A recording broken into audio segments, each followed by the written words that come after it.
Welcome to another edition of the Brazilian Shirt Name podcast. Delighted to say we've got a very special guest with us again today. Not you, Tim. Come on, I know you've dressed up. Did I miss the memo or something like that? Why, or have you been to a funeral?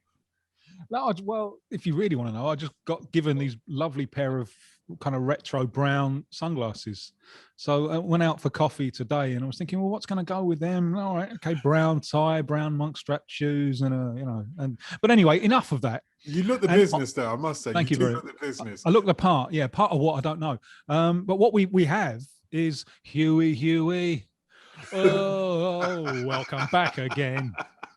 Hugh MacDonald, a veteran football writer and writer generally for the Herald in Scotland. Really great to have you back. Great to be back. I mean, I've actually kind of usurped the family motto, Dotun, which my father used to tell me. He used to say, the McDonald's only go everywhere. This is my third time in the show, but they usually say the McDonald's only go everywhere twice. The second time to apologise. Well, you see, you got invited back because of your apologies last time. Well done.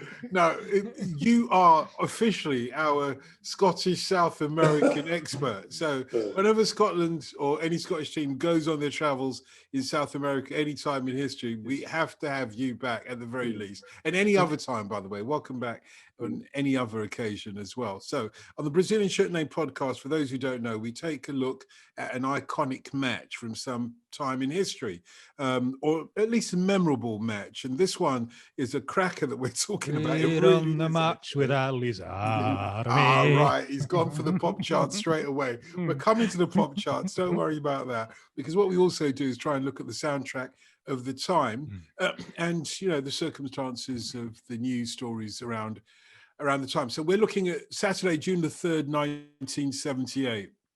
What do you remember about that Saturday, Hugh? A great anticipation, of course, because we were just waiting for official confirmation that we were going to be World Cup winners. And so there was a great, there was a great feeling, let's get this tedious formalities out of the way and we can properly celebrate. I mean, there was a huge, it's really funny that when you look back now, 30,000 fans cheering a bus going round Hampden Park with the players in it as a prelude to this. But even amongst the more sober of us, and there wasn't that many sober of us, but even amongst that, there was a feeling that this was A, a very good team, and B, we could do something in this World Cup, So there was a great anticipation of the game. That kind of like, I think youngsters will be surprised now, because everything's on the internet and, teams are very much exposed by YouTube and highlight shows. You can get football from all over the world. And there was a general sort of contempt's maybe too strong a word, but a general kind of relaxation about what Peru might pose, which was unfortunately carried into the hierarchy of the Scotland team. And of course, it ended with many a Scotland Day high expectation turned to desperation in the space of 90 minutes. We will talk about what the scenes were like in the pubs after the match. But Tim, what do you remember about? I remember it so clearly. I just turned 13 and kind of kicking every ball. And at this moment, as we speak, I have only love in my heart for Scotland. Really based on the scenes amazing, beautiful, wonderful scenes that we saw last week. When those scenes in Glasgow, where a group of people decided that someone wasn't going to be deported, one of their neighbours wasn't going to be deported. Absolutely it's just absolutely unbelievable. It's everything you want from solidarity. It's beautiful. So at the moment, I have nothing but love in my heart for Scotland. Back on June the 3rd, 1978, I felt very, very differently because, and as Hugh said, and they thought they were going to win it. They thought that anything less than the semi-finals was a failure. Now, this is a team that had never got out of the group phase of the World Cup. in their history. And admittedly, they'd done very, very well in 1974, really well. They in a difficult group, they only went out on goal difference and they went out unbeaten. So there were grounds for thinking that they might do something. But the hubris was, I found that the manager, the famous Ally MacLeod, I found him, even then, my 13-year-old, I found him deeply objectionable, because what he did, he crossed the line. He wasn't just bigging up Scotland. The lack of respect that he showed to Peru and Iran, the second opponents, was deplorable. And Peru were the reigning South American champions. Think about that for a minute. You know, they're the reigning South American champions. And there's this manager of a team that have never got out of the group phase in the World Cup, calling them a team of old men. They're no match for Scotland. So I remember the game unfolding, and for a while thinking Scotland were going to win. They did have a good team. There was a good team there. And you think of Jordan and Daglish up front. The pair of them complement each other very, very well. It's a really good combination. And they had lots of good midfielders, and they take the lead with a really well-worked goal. It's a lovely move, starting from the left. It's like a four-man combination. And I think it's the shot from Rioch, and the goalkeeper can't save it. And so you're thinking, yeah, it's all going Scotland's way. And I actually remember this, the TV coverage before the game. Paddy Crerand was on. And Paddy Crerand is saying, we're all British. You know, if it was England, then we'd be supporting England. And Brian Moore, who's doing the interview, is saying, do you really believe that? Is that and Paddy Crerand, Andy Gray's there, the striker, who was a controversial absentee from the squad. And Andy Gray's in the studio, and Paddy Crerand and Andy Gray are trying to say, yeah, we'd definitely be supporting England. And you know they're lying out of their teeth. And so I'm thinking, they ain't going to be supporting us. Why am I supposed to be supporting them? And they're winning 1-0, and I think they're going to win. So, but as the game goes on, that Peru side, they were good. They could really play. It was a very attacking side, and that's one of the reasons that Scotland scored the goal. That the balance of Peru's midfield is just so attacking. It's a 4-3-3 with two wingers who are too quick for the Scotland defenders. The two wingers are superb, and they open up the space. And in the midfield trio, all of them can play, but they do leave gaps.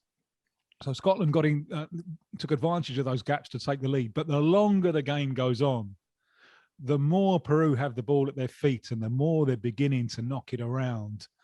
I remember my 13-year-old self thinking, I think we might have a happy ending here. I think this one might turn out all right. Okay, but Hugh, you I'm sure remember the moment the first goal went in. Were you sharing Tim's enthusiasm? Because I know he was enthusiastic because Peru were always his second team because they had that sash across the white kit. I had a great fondness for Peru as well, because we always, every time I'm on this show, I'm always destined to talk about 1970 Mexico. And Peru Peru didn't qualify for 74, but they qualified in 1970. That, I always think, the first World Cup in colour for the working class. We had a colour telly for the first time. Peru, the red sash, and played brilliantly in that World Cup, which was a terrific World Cup, a real seminal moment. So yeah, I mean, I had the real sort of like slight affection for Peru, but I was pretty confident about Scotland because I thought we were a good mob. I mean, were you embarrassed by Ally MacLeod giving it the old North and South all the time? Yeah, absolutely, and it's very un-Scottish. There's this great Scottish cocktail that we have, Tim, which is complete and utter cringe, right? And to complete and utter cringe and poor self-esteem, right? You just add, a couple of pints of alcohol, right? And give it a wee stir, and then it becomes complete and utter arrogance, bravado, was like us, who can match us? Nobody. We are the top ones. The greatest wee nation that ever drew breath. Aye, the finest wee country in the world, and we are the greatest football players ever. You know, so you only had to add a drop of alcohol to, you know, incredibly poor self-esteem, and this is what you get. Ally seemed to go to that naturally, you know, almost like this ebullience he had about saying that, you know, yeah, I'd be disappointed if we don't, you know, finish in the top four, if we don't, you know, we're not. I mean, even with the likes of us who've been looking at the squad and thinking, you know, I mean, you just have to look at, you know, who played, you know. I mean, Souness was injured and McGrain was injured, so they didn't go, but that's, I mean, that's a good team that they had. You know, Gemmill was on the bench that day. Archie Gemmill, you know, European Cup was on the bench. John Robertson was on the bench as well. Maybe the best Scottish left winger ever. I would think the best Scottish left winger ever. So, you know, Daglish up front, Masson and Reel had been really influential in the qualifiers, good players. So, yeah, we were confident. 1-0 seemed to be more than our due. Get a second one. Let's go. And even when Peru scored that, you know, wonderful equaliser, you know, beautiful constructed goal, we're still thinking, you know, we got the penalty, right? Let's get normality. Masson puts it away. We're 2-1 up. We're not going to, surely that'll be, you know, putting us on the road to them. And from Masson's penalty, the whole thing just unravelled. It just unravelled. You just, you know, that kind of fateful Scottish darkness, you know, Paul Simon and Art Garfunkel, you know, it's singing Macbeth, isn't it? It's Macbeth. The darkness. The darkness is Macbeth, especially when he says tomorrow and tomorrow and tomorrow, blood.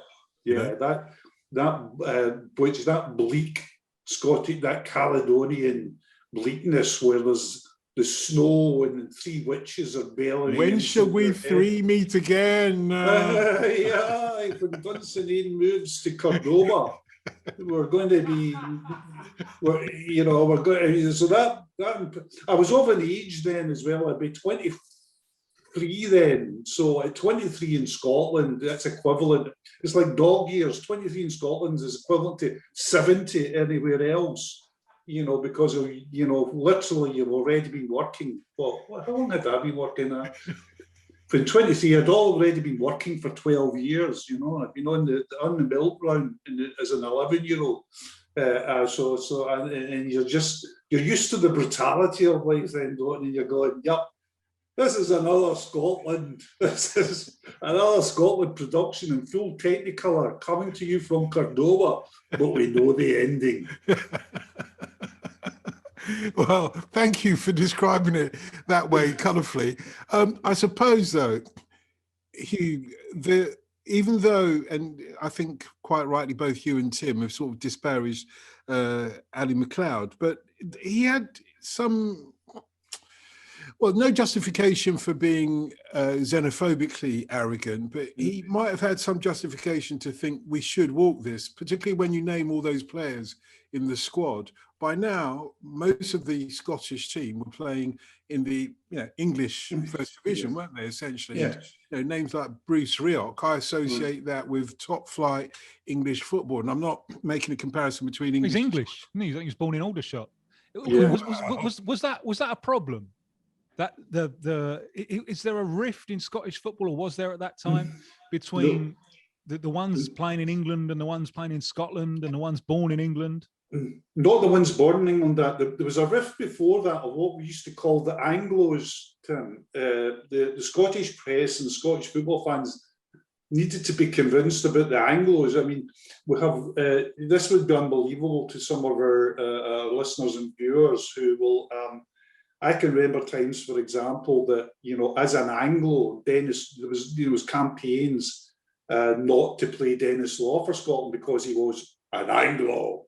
And then for, you know, his loyalty was to be questioned. And Dennis Law, of course, is the only Scot ever to win the European Footballer of the Year, you know. And that did impinge probably a wee bit into the 70s, but 78, no. And Rioch was really welcomed on board. I think Rioch was apart from being a very good player, he said the right things about his, I think his father, Aldershot would suggest, I think his father was a Scottish like soldier, and that played into, he's a Scottish soldier, and no matter where you're born, the old Duke of Wellington thing that, doesn't matter where you're born, if you're born in a byre doesn't mean you're a horse, all that kind of stuff. So we're all sort of on board with that thing. The interesting thing about the other thing is about Andy Gray. Andy Gray carries to this day, great resentment of not being in that squad, and it's hard really to question that, because it was a start. Yeah, in his place. So that's an Aberdeen thing, isn't it? So is that an Anglo thing and it was also favouring the Scottish-based player? Yeah, and it was also a very uncultured thing where in those days they liked the big guy and the little guy, and McCarry and Harper were reprising the little guy roles, where Joe Jordan, who was a certain starter, was reprising, the big goal. But I always think about Andy Gray is that in the history of English football, only 3 players have won the Young Player of the Year and the Player of the Year in the one season, in the same season. Andy Gray did it first, and only 2 after to do it were Christian Bale and Cristiano Ronaldo. Now, the idea of Wales or Portugal going to an international tournament and saying to Cristiano and Gareth, don't pack your bag, have a nice time with your wains, is just like astonishing. So that was kind of indicative, really, of maybe some of the flaws in Ally MacLeod's thinking. I mean, the other great flaw, and it's a funny thing, you'll know this, both of you, in life, you get to become friends with people that you never thought you would become friends with. And two guys that I would go out to lunch with and really enjoy the company is Alan Rough, the goalkeeper, and Andy Cameron, who sings the song. But Ruffy always says about, like, for example, see the free kick that nails Scotland. Amazing. Ruffy said the pre-match talk about that was they were rubbish at free kicks. Cubillas was done. He's a little fat guy, gone to craze. Chumpetaz, the centre half, was useless. Couldn't head the ball. He said our whole pre-match thing was this: don't worry about set pieces. And if you see Ruffy at the set piece, they don't even. There's no way that set piece is. It's a rehearsed set piece for Peru as well, and it's one that they'd used before. There's no way that Scotland reacted to that in any way whatsoever. So that was really indicative of the pre-match preparation for that. Cubillas is right at his peak. I mean, MacLeod wrote him off because he played in 1970. But he played in 1970 when he was like 20, So he's right. And if you look at him, he is so similar to Muhammad Ali of the time. He looks like that physical specimen. And that right foot is so brilliant that he doesn't need a left one. The outside of the right foot is worth a left foot. I spoke to him about this game a few years ago, and it's the highlight of a career. And I asked him, were you aware of the things coming out of the Scotland camp? And he said, oh yeah, we were all aware, and we wanted to shut his mouth. So that was some reverse motivation from Ally MacLeod that really didn't work at all.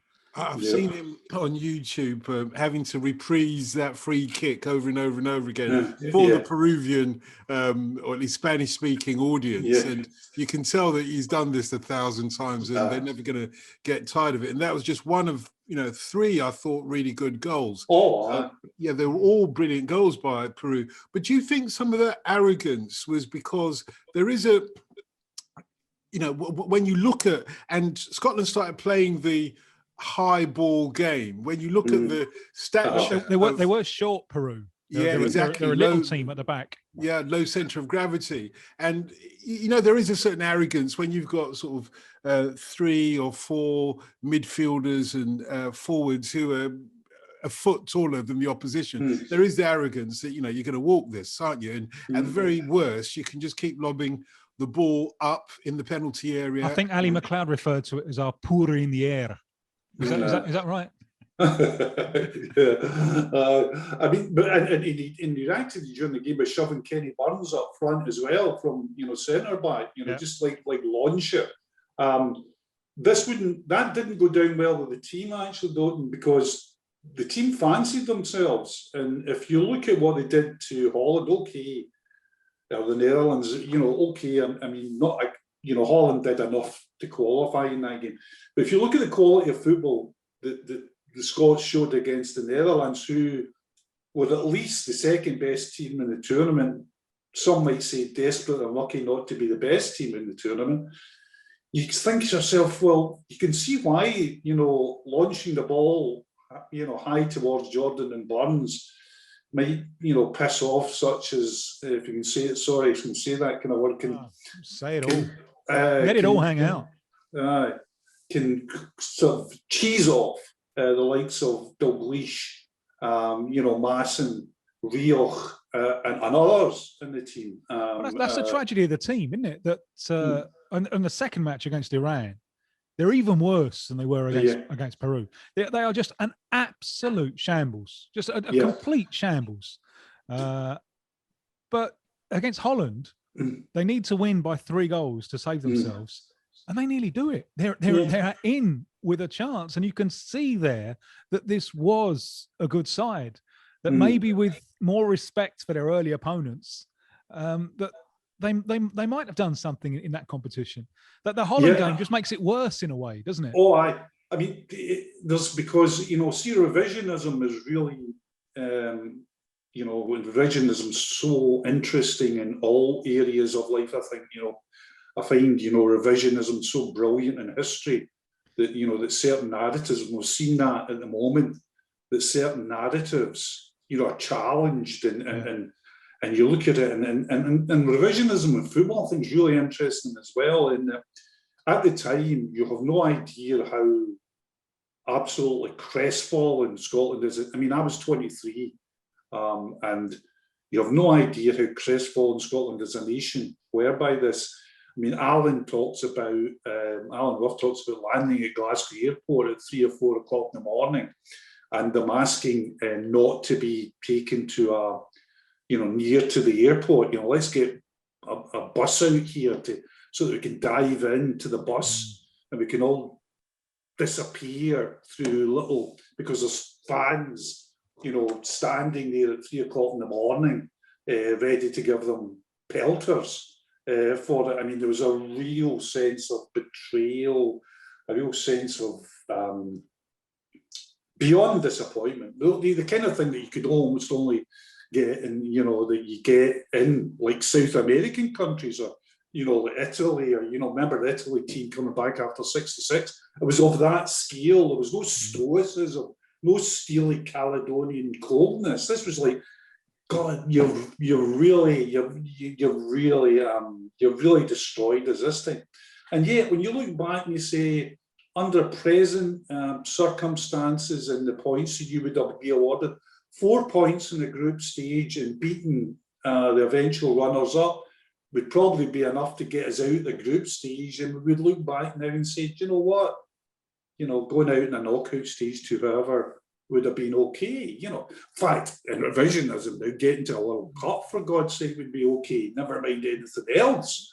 But the other thing that parlayed into history, as football so often does, I mean, people now will say, I think a lot of political people say, and political academics say, that it had a great effect on the referendum the next year. That was going to be my next question. Really? If this was such a dent to national self-confidence that it had political consequences. Yeah, I mean, most people would be generally accepted amongst the political classes, and there's certainly books been written about it that I've read that say it was the devolution argument had been really forceful at the time. There was a caveat in the devolution vote that a certain amount of people had to vote, a certain amount of the electorate had to vote before it was valid. And this is what basically did devolution in '79. And it did, you know, a certain amount of people didn't vote. That kind of apathy, or even stronger than that, distaste for voting for any kind of even limited independence, certainly had, you know, its roots for many people in this, what people called the fiasco of the '78 World Cup. Here was us thinking we were world beaters. That'll teach us, you know. There was a great effect on our self-esteem, and of course, there's a theory, however tenuous, that it introduced Thatcher to Britain, because in '79 there was a no confidence vote against the Labour government. SNP sided with the Tories, and Thatcherism was the result, which had awful consequences for, you know, just desperate consequences for Scotland.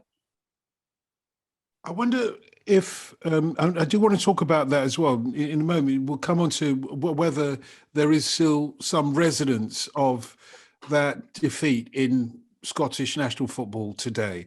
But I think it's important to talk about the football. You know, Tim mentioned it there a moment ago about how Peru were the South American champions. And when you look at the way that they play the football, just going back to what I was saying about the low center of gravity of the Peruvian players, it reminds me of that American of Asian origin tennis player Michael Chang. You know, he was short with the other tennis players, and he said, well, he had to devise his game to suit his stature, as you have to.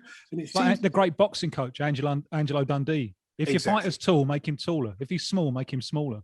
Well, the way the Peruvians played, they played with the ball on the ground the whole time, and they were playing what we would, you know, recognize today as kind of like Spanish tippy-tappy football. Absolutely. And I don't think the Scots had ever seen or come across anything like that before. It seemed as if they were just like rolling them over, they were more Brazil. There's huge elements of Brazil in Peru, and their coaches had been Brazilian. And the coach here, and this is fascinating, it's a black coach. Now, you don't see that many then. You don't see that many now. But then, Marcos Calderon, who took them to the Copa America win in '75, was coach here, died tragically in the Alianza Lima air crash in '87 that wiped out an entire team. But the coach who took him to 70 was Gigi, the brains of the Brazilian midfield in 58 and 62. And they had another one called Tim, the great Ching. Every time I go to Peru, I get this bombarded at me, who was another coach of the Peruvian national team, a former Brazilian international. So they're a kind of copy of old style, happy-go-lucky Brazil in a way, the 78 side, with the two wingers, and the two wingers open up the field, and it creates space for a little tippity-tappity through the middle.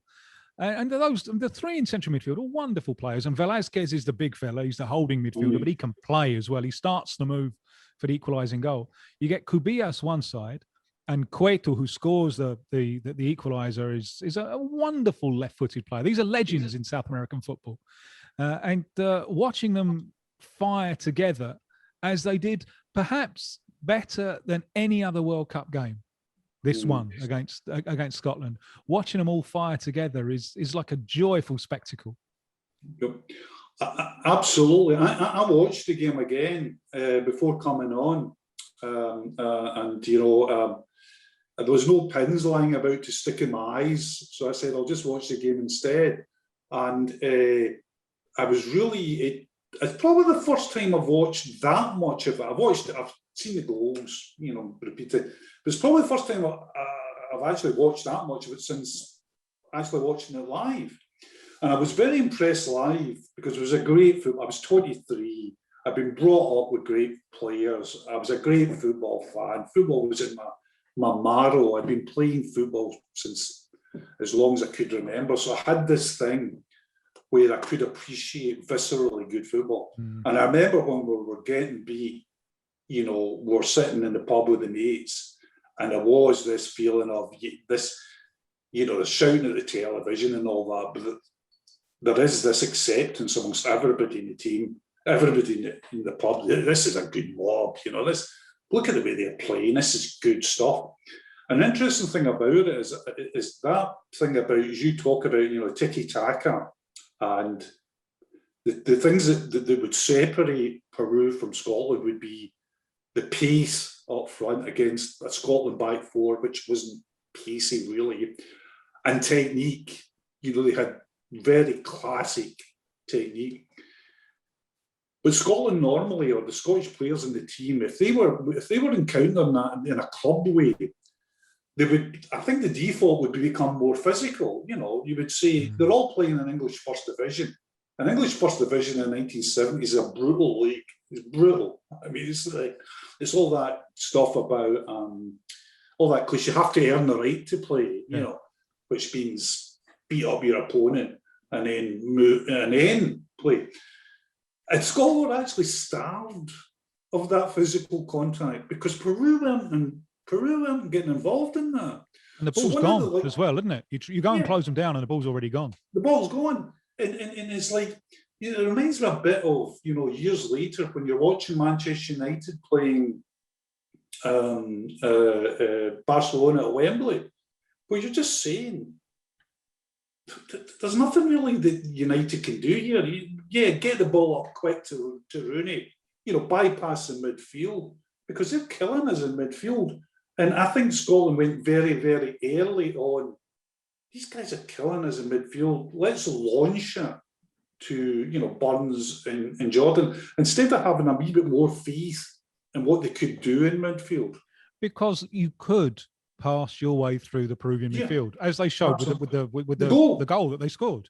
Yeah. You could do that, and Peru were very open. And strangely enough, it's a World Cup that Peru looked back on badly, because it started very well, and then they ended up heaping shame on themselves. It was a strange format with there were two groups. So you qualified from the first group, and then there are two groups of four, which meant that if you lost your first game in the second group, you ain't going to make the final. It's difficult, you know. And they lost to Brazil, and in the final game, they've got nothing to play for.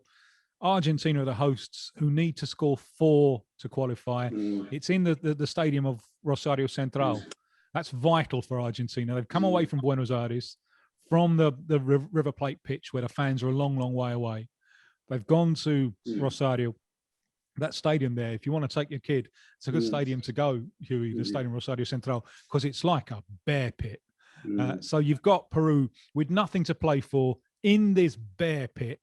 And there's always been talk of corruption and secret underhand deals. Maybe something went on. But on the field, Peru, after nearly scoring a couple of times early on, just lay down and got beat 6-0. And Argentina, as a result, went on to play the final. So Peru, when Peru looked back at that, you know, there's some shame there as well. And they made it to the next World Cup and didn't do very well. It was still the same generation of players who by that time were too old. And then they didn't make it again until last time. And it's a fabulous piece of work from the coach to get them to the last World Cup. And they did pretty well in the last World Cup. Because if you look at them now, there really isn't that kind of individual talent. And you're talking maybe in ways similar to Scotland, almost like of the decadence of a society with Peru. And the fellow who played left wing that day in '78, Oblitas, he's an intellectual of the game. He's one of those people who you want to listen to when he talks football. He was national team coach 20 years ago. He's the kind of overall general manager of the Peruvian national team now. And he talks about the comparison between then and now. And Cubillas talks about the comparison between then and now, and how the players today are like children. They're not men. They need, and Oblitas talks a lot about the needs of, you have to be paternalistic with them, because they're kind of lost little souls, that the Peruvian players. They don't have the mental strength or the physical strength, anything comparable with the team of '78. So it's a World Cup that both Peru and Scotland look back on with an element of national shame, I think. Yeah. I feel sorry though in that respect for Don Masson, because he, I suppose, was the villain from the Scottish point of view. And when you do see the penalty miss from behind the goalkeeper, as I think we may all have done, because it's on YouTube. When you see that, the goalkeeper is already diving to his right. He knows where that ball's coming. I mean, it wouldn't be allowed today because the goalkeeper would have moved before the kick was taken. But he knows where that kick is going. And you wonder whether, well, Don Masson says that maybe he shouldn't have been on that World Cup, in that World Cup squad. But I'm not sure if the conversation we had earlier about the sort of still the arrogance of the Scots didn't filter through to the players as well, because it was almost like you watch it in slow motion and you can almost think, no, because the goalkeeper's already going there. And there was no way he was going to score that goal. And is it fair to heap the opprobrium of the anxiety or the unhappiness of the Scottish people on him alone? Yeah, absolutely. And you know something?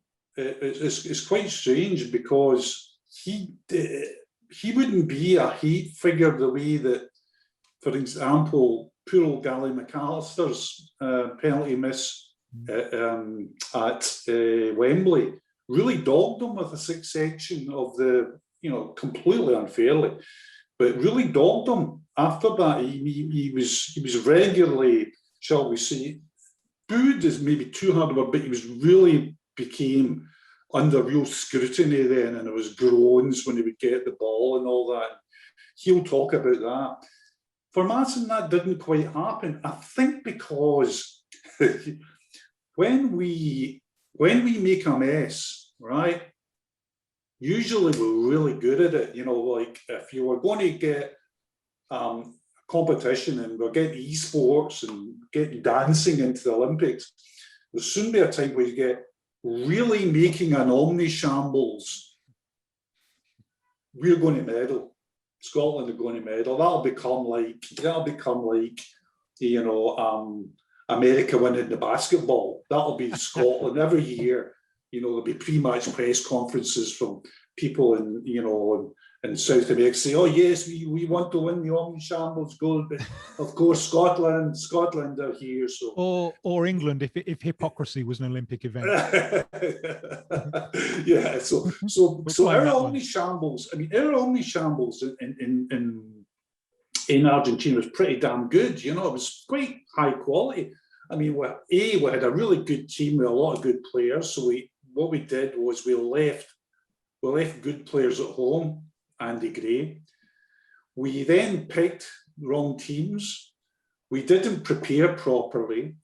There was a situation then with the SFA where they arrive at a hotel when they arrive in Argentina, and Martin Buchan, who's one of the great players, unforgotten players in Scottish football, walks up to the SFA. Not unforgotten by Man United fans. He was absolutely brilliant. Wasn't he? Absolutely brilliant. And the Very captain, classy. of course, as well. And he walks up to the SFA and says, "I don't know where you're staying," because they were in a better hotel, "but we're not staying here." And the team pick up their bags and walk out. This is day one, and walk out. Then there's the scenes where they actually all escape from the hotel by climbing over fences and nearly get shot by Argentinian security.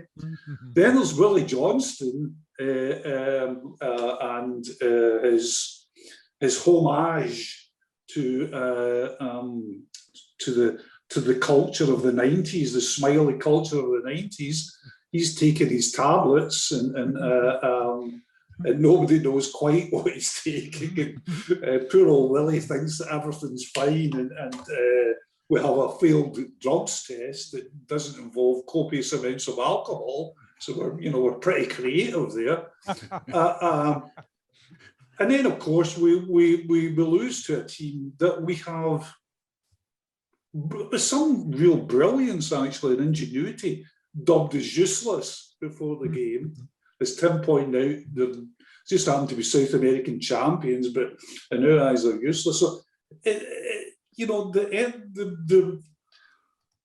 the blame is pretty Spread wide around. on this. I mean, it goes beyond a missed penalty kick, you know. There's a story after the draw with Iran.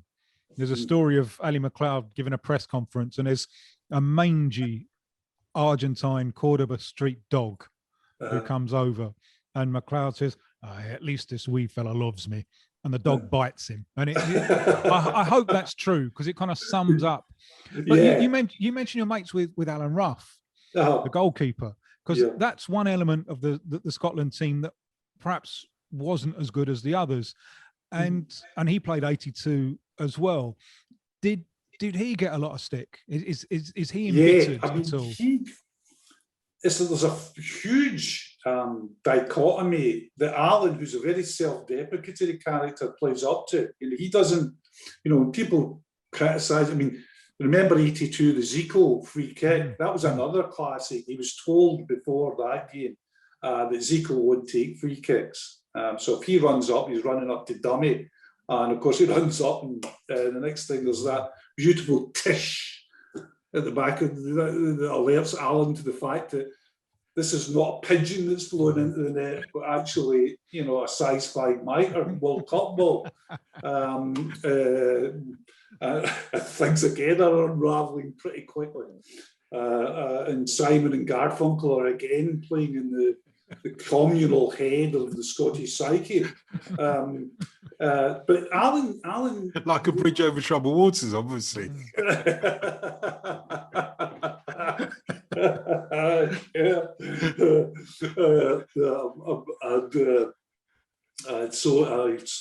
So there's an element of that about it, that, you know, he's criticised for all his goals, but there's an element as well where, you know, he played in 3 World Cups, which is astounding now. You know, Joe Jordan did the same, and Joe Jordan famously scored in 3 World Cups. And I think there's now a general more kind of acceptance of that was a golden era, and Ruffy wasn't the Egypt we thought he was. And you've got to remember the guys that did pick him and the guys who did want him to play for their teams. I mean, he was really courted by the English First Division, but in those days, of course, the teams held your registration. So if they didn't want you to leave, they just didn't leave. You know, but of course, famously, he was picked by Jock Stein as well. So there's an element of he must have. He didn't help himself with the late 70s perm. You know, that was not wonderful. Wonderful. That was another homage to, you know, like when you're talking about Cubillas looking like Muhammad Ali. Well, yeah, the Peruvians all had afros, or half of them did anyway. Yeah, but there's something about, you know, the Peruvian swagger that an afro couldn't quite dent, whereas the Scottish afro, it's just like, you know, Siri, show me a picture of white trash. No. And that flashes up. I mean, you know, it may not have been a good look, but no need to go there. No one does self-hatred like the Scots. Oh, nobody does. I mean, that's our second best Olympic sport. After omni shambles, self-hatred, what we call up here the Scottish cringe, would be our second Olympic sport. We need to really sum up this game with... The flip sides of the same coin, aren't they? The hubris on the one side, and the self-hatred on the other. Yeah. But in the Observer the next day, this was how they summed it up. Oh, and I do want to talk about the free kick as well, just for those who haven't seen it. It's worth just talking about. But this is how the Observer... For those who haven't seen it, go and see it. Yeah, absolutely. But you could give us a rundown of what happened then, because I think it's a straightforward free kick and the wall's not doing much good. In fact, if anything, the wall seems to be obscuring the goalkeeper in the one sort of gap that Cubillas had to put the ball in. What happens to the poor in the air? Not this time around. Anyway, moment of truth is what they said. It's on the front page of the Observer, which is, you know, quite good for an English paper on a Sunday morning, the day after. Moment of truth, the missed penalty that led to Scotland's World Cup defeat by Peru last night. And what The headline is Scotland go down 3-1. Scotland's World Cup hopes slumped when they were beaten 3-1 by Peru in Cordoba last night. The result was a disaster for the Scots as Holland, their main rivals in Group 4, before the tournament started, easily beating Iran 3-0 in Andorra, etc. Very quickly on the free kick, Tim, just run us through it. It's basically a dummy. It starts off with, doesn't it? A simple dummy as well, not a sort of a Man United Giggs and what's his name dummy when they sort of like embraced each other and. The free kick firstly shows you how Scotland are getting a chasing, because it's a beautiful long diagonal ball to Oblitus, the left back, who's brought down, I think, by Stuart Kennedy on the edge of the area. These days it's a red card and you're walking. Those days you could get away from it. So it's the left edge of the penalty area, almost on the line. So it's a difficult one because you've got to get it up and over the wall, especially with that Scottish wall and all of their pour in the air. You've got to get it up and over the wall and down in time to hit the back of the net. So it's one for the technician. It's not one for the blaster. It's one for the technician. And Cubillas comes up and he just strikes it with the outside of his foot. And it's almost like he's got hands instead of feet. You know, it's almost like he's picked it up and just placed it into the top corner. That right foot, that is so much. The ball is. It reminds me of, you know, I grew up, spent a lot of time watching Glenn Hoddle, and the technique is similar. The level of technique, it's an extraordinary, brilliant free kick. Yeah. Do you remember the soundtrack at the time, apart from the Scottish World Cup squad with Rod Stewart? Do you want to sing that Brazilian. one for us? What on earth were they thinking of? It's South America. Come on, mate. They couldn't find one to go with Argentina, although they could have. Well, Argentina's tango. That's, you know, of course. They obviously didn't know that. He's done a Brazilian song. Rod would have known that, but maybe he couldn't do a tango so well. So he's gone for Mulher Brasileira, Ole Ola. Do you remember how it goes, Hugh, out of interest? Oh, yeah, just briefly. Ole Ola, we're going to, what was it? I think it's over there, isn't it? Something that rhymes with over there. We're going. Yeah, I think Ola might rhyme with over there, which you can do if you're a Scot born in Archway. Yeah, what you've got to remember, Dotun, all Scotland's World Cup songs are, again, I'm sorry this is going to be the soundtrack to this programme, are absolutely wiped out by Hello Darkness, My Old Friend. So even when I'm singing Rod Stewart in my head, it's another part of my head is going, Hello Darkness, My Old Friend. That's why I love that one, the, was it 98? Delamitri. Just don't come home too soon. No, don't humiliate us. Everything that a football song's not supposed to be. Well, the real Scottish version of that was a kind of ersatz, highly that's really being optimistic for Scotland. Rather than don't come home too soon, we should really be saying, don't go there at all. No, you got to go there. I once saw a documentary with the singer of Delamitri saying that an old fella, he was having a slash in a pub, I think, and an old fella came and said, "Did you do that World Cup song?" And he says, "Aye." And the old fella just looks him up and down and says, "May the Lord have mercy on your soul." But you should always go there, especially when England didn't qualify. So you should always go there. It doesn't happen too often. But a quick look at the charts. Who'd have bet that you would be the first to say England didn't qualify? I've held on for over 50 minutes without saying it. I knew you were going to produce that at some point, so I thought I'd anticipate it. But the charts are amazing at this point, by the way. It's not Simon and Garfunkel that dominate the charts, but it's the Bee Gees through the power of Saturday Night Fever, the Robert Stigwood or whatever association. And it is quite amazing because the Bee Gees, even when they're not actually there in the charts with one of their songs, and they do have a few there, Night Fever is at number 3, but you look at number 4 in the charts, If I Can't Have You, that's a Bee Gees song that Yvonne Elliman is in the charts with. Also in the charts there as well, John Travolta and Olivia Tavares, Newton-John. more than a woman. It's More Than a it's Woman another, as well. You're absolutely another right. one. That's another Bee Gees song, isn't it? It's a much more famous another Bee Gees another song. Saturday night fever song. It is a chart full of schlock, isn't it? No, it's not, Tim. That's not fair. Come on, man. That's not fair. This is the point where disco music is becoming middle of the road, if you like. And they found a way into the pop charts because, you know, certainly before punk, up to about 1976, disco was still very much an underground music. You know, you had to go to a disco to hear most disco songs. But here, the charts is full of disco songs, including some of them, just in the charts later down. One of the last truly great blasts. Brit of the Stones. Funks.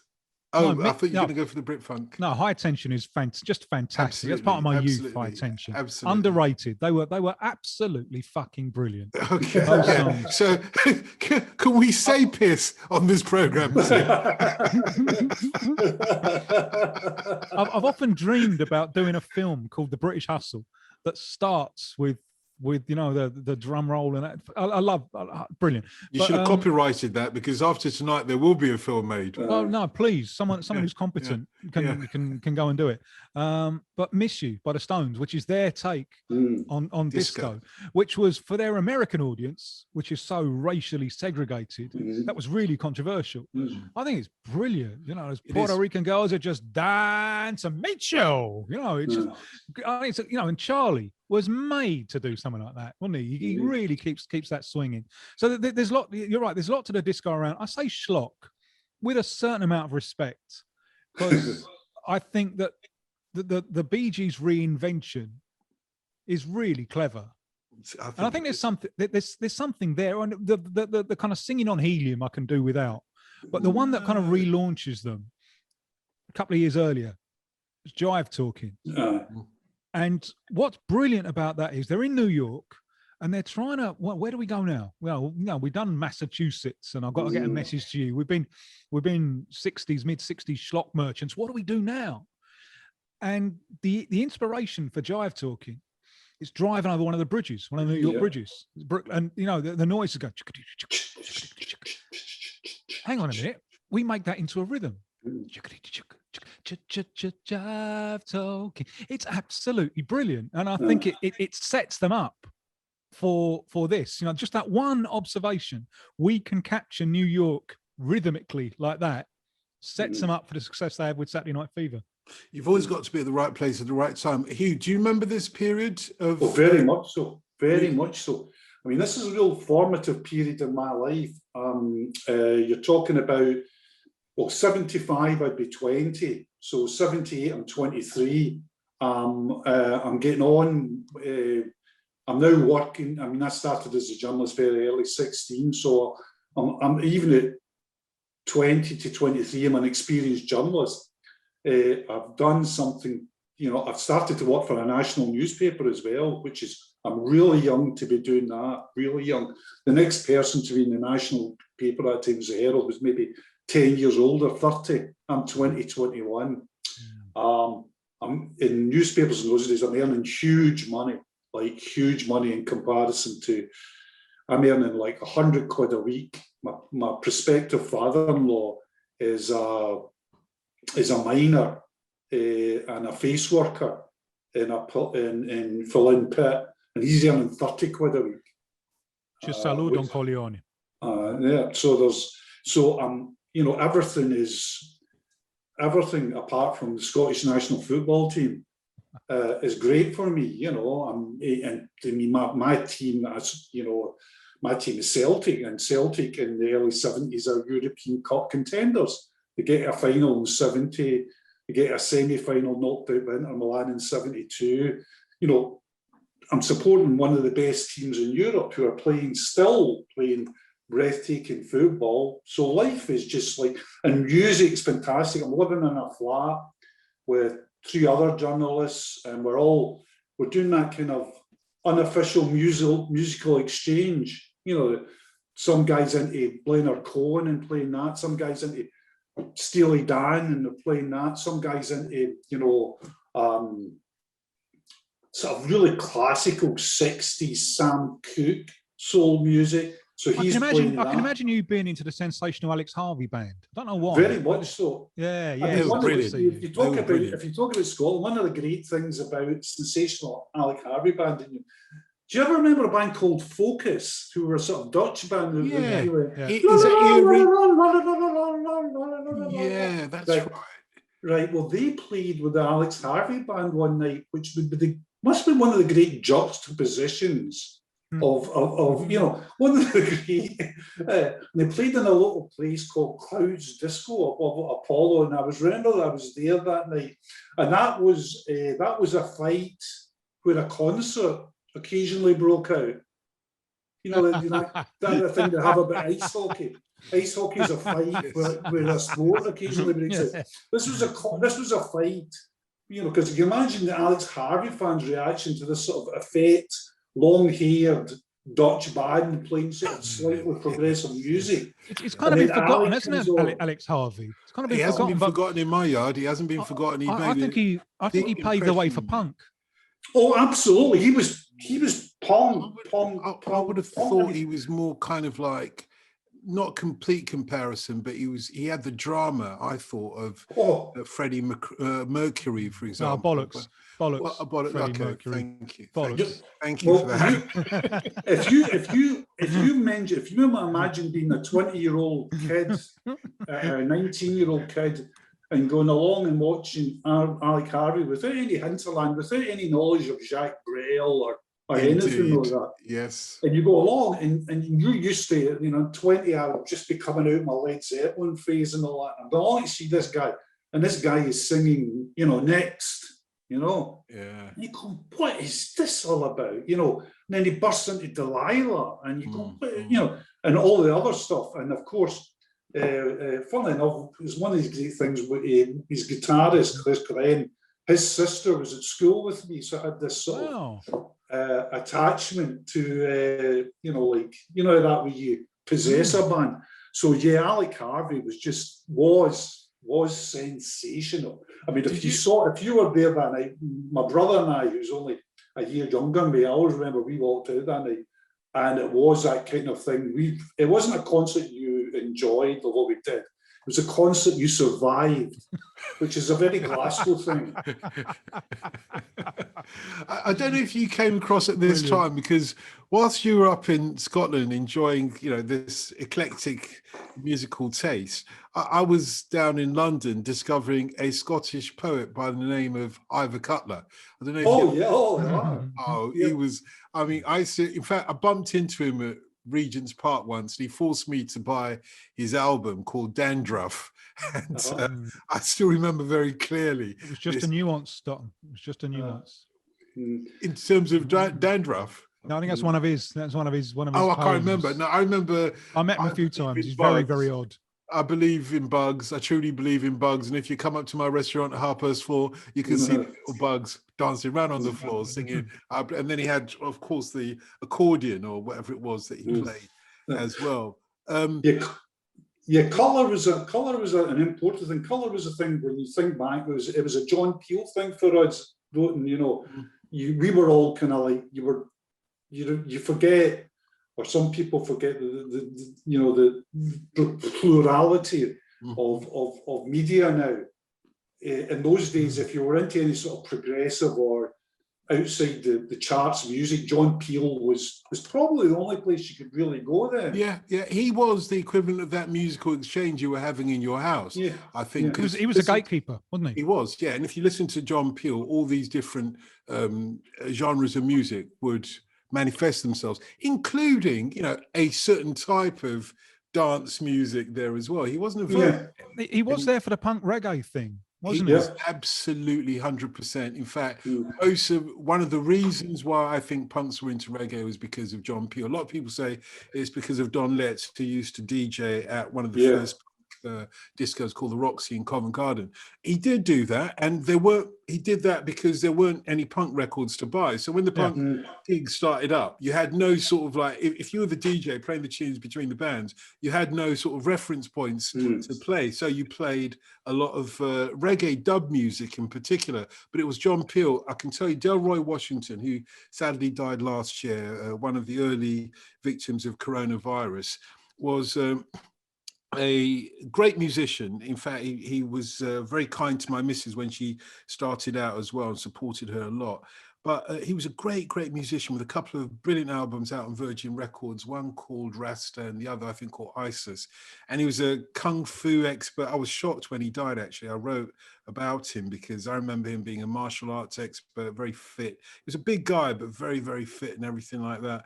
And his first 12-inch was put out on Virgin, and it was only John Peel that was playing that at the time. So when you went to punk gigs, they were playing like Delroy Washington, who's this new up-and-coming reggae star from the UK, doing "Give All the Praise to Jah," and that's where that punk dance came in, which was just like one move forward, one move backwards, down in a Babylon. That's how the punks used to go. Did you embrace punk, Huey?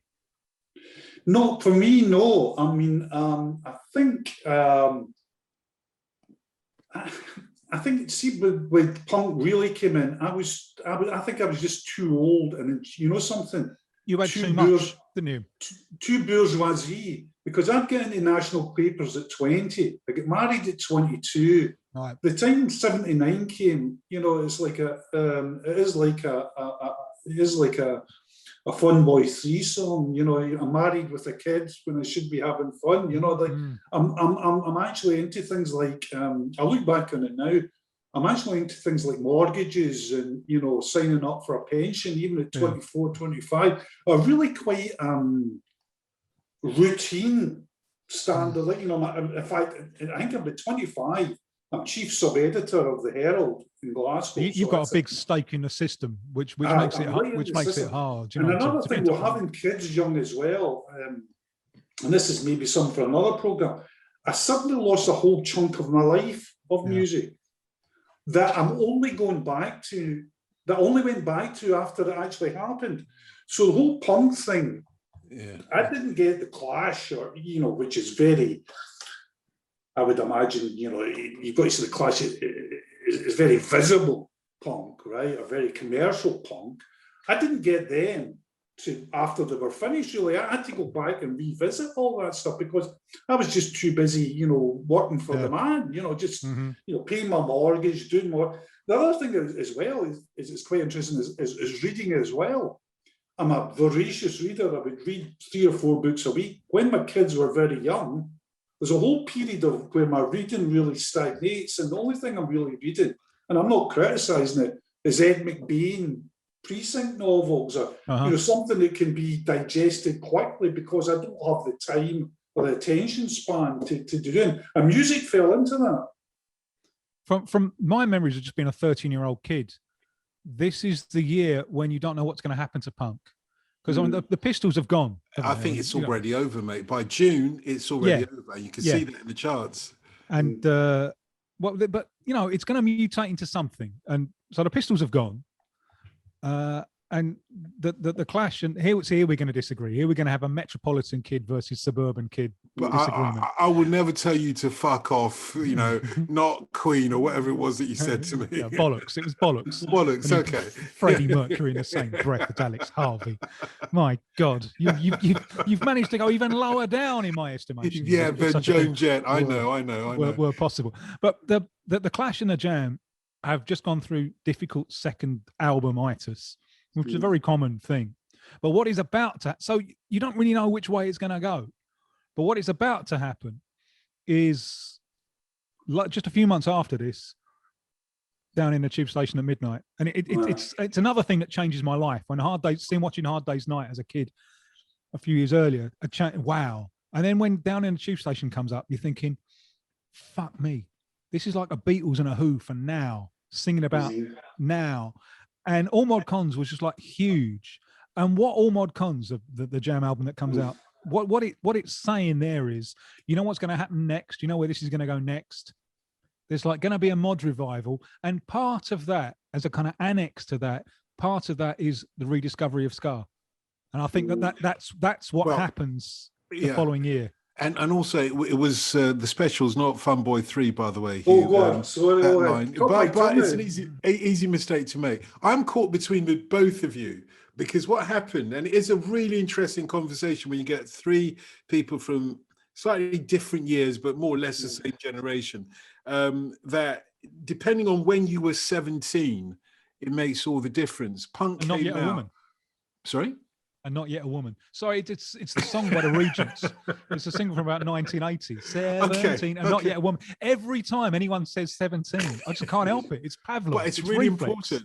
Punk came out literally, or blew up when I was 17. So I was locked into it. And when I look at this chart, it tells me my journey I'll leave Boney M at number 1 to one side, which is absolute crap. Not least number 1. I said schlock and you disagreed with me. Well, I said bridled. That's what you did. You bridled. I was going to say Brown Girl in the Ring is actually a shocking tune.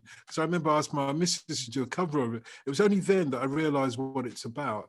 It's about a brown girl at the slave auction, in the ring of the slave auction. It's quite an obnoxious tune, but it is a popular sort of nursery rhyme tune. The Darts, though, The Boy from New York City, number 2, this is one of the revival rock and roll kind of shawadi wadi teddy boy. It never goes away, does it? It's always there. Yeah, but they did it quite well. They're not shawadi wadi, who are in the charts with Oh What a Night, whatever it is. I wonder why or whatever it is, but they've done The Boy from New York City, which is a tune by, I can't remember what they were called initially, the New York group, but it's a doo-wop song, so it reminds me of my Teddy Boy days. Just come out of that. Boy from New York City, absolutely fabulous vocals by Rita Ray. It's the one tune that they got really right. Then I said, dominated by the Bee Gees, Night Fever at number 3, If I Can't Have You at number 4, Love Is in the Air, a Scotsman via Australia, John Paul Young. He is. Schlock merchant. Get rid of him. No, it's not, Tim. That is a classic song. And when another Scottish band covered it, they're at number 1 forever with that one, you know, till you had enough of it. But may the Lord have mercy on their souls. Number 6 is a tune from Greece, You're the One That I Want. And it literally, for me, is one of the great duets. It's not given the credit for that. I hate it. I initially saw Greece at the New London Theatre. I like Greece. 1972, New London Theatre. Richard Gere came over from the United States. Unknown Richard Gere, this young actor to star as the John Travolta role and everything. But they nailed it. And this is what should have happened to Punk. Number 7, Patti Smith group with a cover of Bruce Springsteen's "Because the Night." Do you know the story? A few months earlier, when they were over here, when the Patti Smith band they played London. And then the next day was a Pistols gig, and the band went to see it.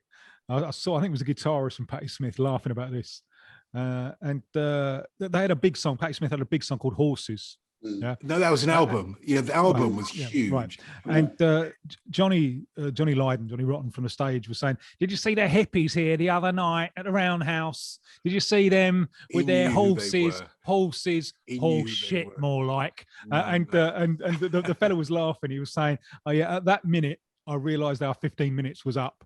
So he wouldn't put himself in the punk camp. He was one of the long-haired hippies. Do you know what? The punks loved Patti Smith, and that Horses album was a really prominent one in the punk landscape, not least for she did a cover of GLORIA, as I remember it. It was an amazing album. But what punk, I mean, when you look at this is post-punk, not just Patti Smith at number 7, Ian Dury, what a waste, at number 9. Total. Well, could be a driver of an articulated lorry. Yeah, of course, and that's the kind of thing that the Clash was singing. Remember, career opportunities are one that never knocks. Every job they offer you to kick you off the dock. Career opportunities are one that never knocks. That's his version of that. Number 10 is this French guy coming out with a sublime tune, somewhat tongue-in-cheek about. He didn't sing it.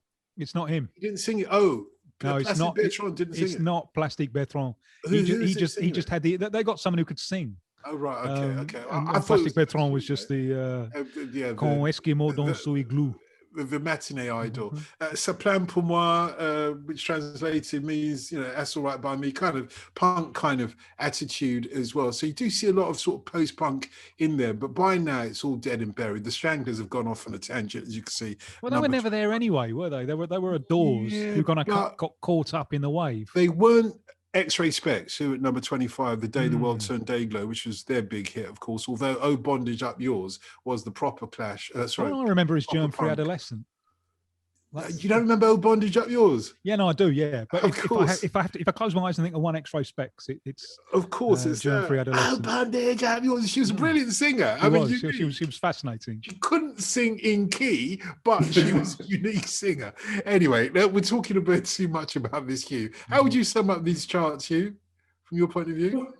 From my point of view, it's one of these, it's just really strange because, you know, I'm 23 and already those charts don't speak to me. You know, there's an element of distance between me and the charts where there wouldn't have been 3 or 4 years earlier. There's an element of slight distance between me and the production, the contemporary production of music, which wouldn't have been there earlier. I think, you know, again, I think it came that kind of thing does come to people, but it came to me earlier because I suddenly got involved I was a working class kid and I suddenly got a chance to, you know, make money, be somebody, you know, work in a very glamorous industry. I was good at it. And I think when I look back now, this is quite introspective. I detached myself from a lot of things that meant a lot for me to concentrate. I remember newspapers in those days were incredibly atmospheric places. They weren't places of work. They weren't like the insurance offices they are now. They were packed full of people who were shouting and they were drunk. And newspapers were. That was just the editor. Yeah, well, it was a great scene. There's a great anecdote where David Simon, the creator of The Wire, came over to Glasgow on a work exchange scheme, probably in the late 70s or the early 80s. And he was down in the pub with some of the reporters, and he was shocked by the drinking culture. I mean, the news desk basically ran from the pub, which was at the foot of the stairs, and the news desk would clone down like calling a cab for a reporter to come up and do some work. You know, it's been a, you know, plane crash, whatever. And David Simon was drinking away this, and the place is just like it's carnage, you know, like a Glasgow pub at 9 o'clock on a Friday night. And he said, "What does your editor think of this drinking culture?" And John Linklater, who was one of the reporters at the time, turned around and said, "Why don't you ask him?" And he pointed to this table. The guy was lying with a pool of mixture, viscous alcohol and a sort of drool coming out of his side. So, I mean, I was chief sub at the time, and after the first edition in those days, it was 10 o'clock was the first edition in those days, and I used to remark with, you know, real authenticity that the only sober people in the building, in the whole building, not just editorial, were members of Alcoholics Anonymous. Yeah. Everybody else was technically drunk, you know. Look, just to wrap this conversation up, the one question that I mooted earlier on that we haven't discussed is whether you feel that this defeat in Argentina, where Peru beat Scotland 3-1 on the 3rd of June 1978, whether the memory of that or the impact of that still somewhere lingers in the Scottish national football psyche. I think it does to a certain extent. It's probably too neat to describe it as the complete turning point, although politically we've talked about how important it is. Because you've got to remember, by 1982 we've qualified for another World Cup, and we've got even greater players in 82 perhaps. We've got McGrain's back, Souness is in his pomp, Daglish is there, Willie Miller's there, Joe Jordan's still there, John Locke is there, Steve Archibald is there. You know, it's too neat to say that all completely went wrong in '79, but it is. I think it is a real, not cliche term, seminal moment. I think it's an important moment because I think there was that feeling of we got slapped down for our presumption, and I think that has lingered. And you know, in certain terms as well, I think it's so important for Scotland to qualify for the Euros, even though they dug a hole under the fence and got in, because there was a real feeling of 22 years that we had generations of people and fans that we just didn't qualify. We were now a team that just didn't qualify for anything. Thank you very much. I can't thank you enough. A fascinating conversation.